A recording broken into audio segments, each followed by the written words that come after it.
Hi, Joe Smiles here. So this is part 1 of 10 pros and cons of a ketogenic diet. Ketogenic diet for short is keto diet. When you consume 70 to 80% of your total calorific energy intake per day comes from fat, about 10% comes from protein, 5% comes from carbohydrates, and that's about 20 to 50 grams per day, or about the amount of carbs found in a bagel per day, which is a very small amount.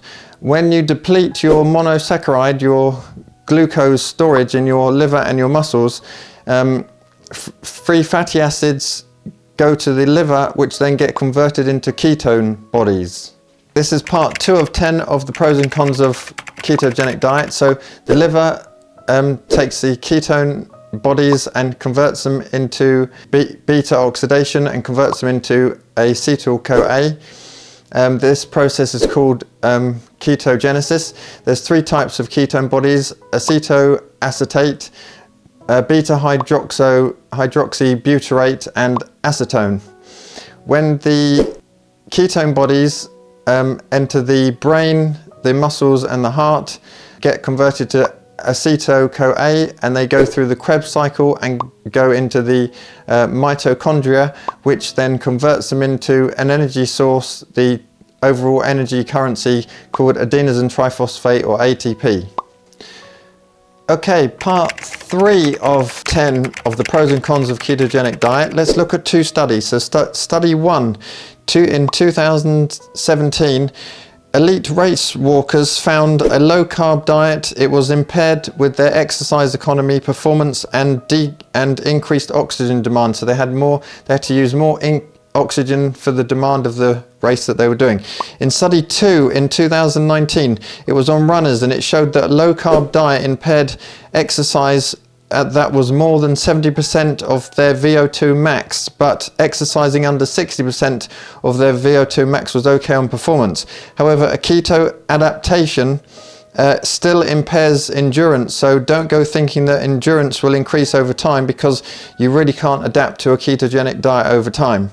So unless you're running really slowly, it's not good for endurance. Okay, part 4 of 10 of pros and cons of a ketogenic diet. Let's look at 2 more studies. So study 3 in 2021, overall sports performance showed that ketogenic diet impairs increased muscle mass, and again, it's okay for exercise performance under 60% of your VO2 max. It also showed that particularly impairs endurance in women. Regarding strength and hypertrophy, moderate carb was significantly better for building lean muscle mass than a high-fat diet like the ketogenic diet. And study 4 in 2022, muscle strength showed that if you do 10 sets or more of intense resistance training, you're better off having a high-carb diet versus a low-carb, high-fat diet unless you don't want impaired muscle performance. Part 5 of 10 of the pros and cons of a ketogenic diet. So it does help you to lose weight. It does reduce your BMI, body mass index. It does reduce triglycerides. It does reduce blood pressure. It does reduce hyperinsulinemia, which is the high insulin in your blood. This is no different from a calorie-controlled diet that helps you to lose fat. You get the same results. It does help with insulin sensitivity, although if you lose fat, you also get improved insulin sensitivity. Ketogenic diet is good for 6 months, but by 12 months, the results normally fall off, or they go in reverse and you start putting weight back on, because it's a very hard diet to sustain. Part 6 of 10 of the pros and cons of ketogenic diet. So there is some evidence that it reduces childhood epilepsy. There's 3 theories. One is that the keto bodies have anticonvulsant properties. 2, they reduce neuronal excitability by the keto bodies. And 3, it influences the mTOR pathway, which is responsible for metabolism, cell growth, proliferation, and autophagy. Study 5, 2020 Cochrane study review found that keto diets help 3 times more likely to achieve seizure freedom and up to 6 times more likely to experience 50% reduction in seizure frequency. However, there's a huge dropout rate due to poor tolerance of the ketogenic diet, and also the evidence supporting low seizures is very low. Part 7 of 10 of pros and cons of a ketogenic diet. Let's look at study 6, 2021.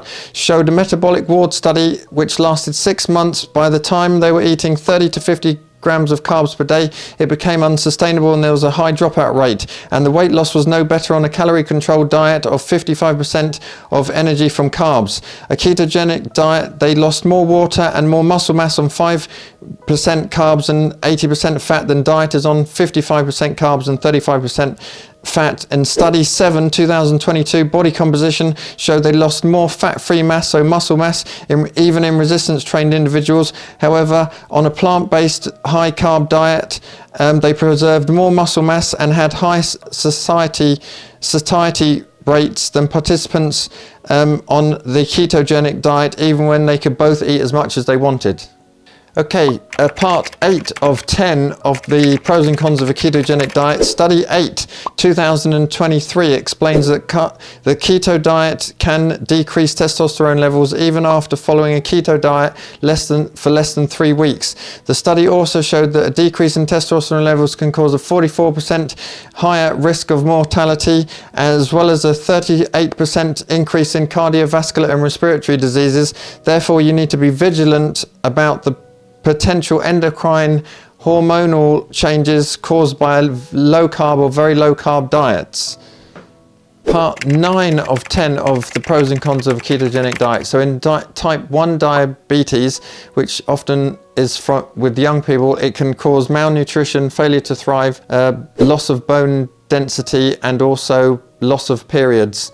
In type 1 diabetes, it can cause hypoglycemia, which is a very low blood glucose levels, and the ketones can cause liver and kidney damage. In type 2 diabetes, it can also cause hypoglycemia, which is very low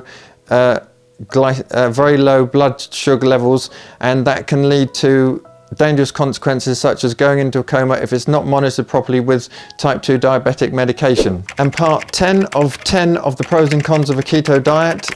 You've got a 35% increase in low density lipoprotein cholesterols, which are the bad cholesterols, which then leads to increase of cardiovascular disease and atherosclerosis.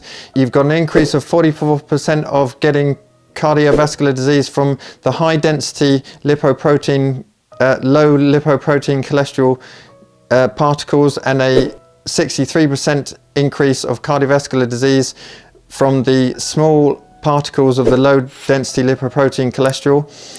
If you've got kidney disease, you've got increased chances of getting kidney stones.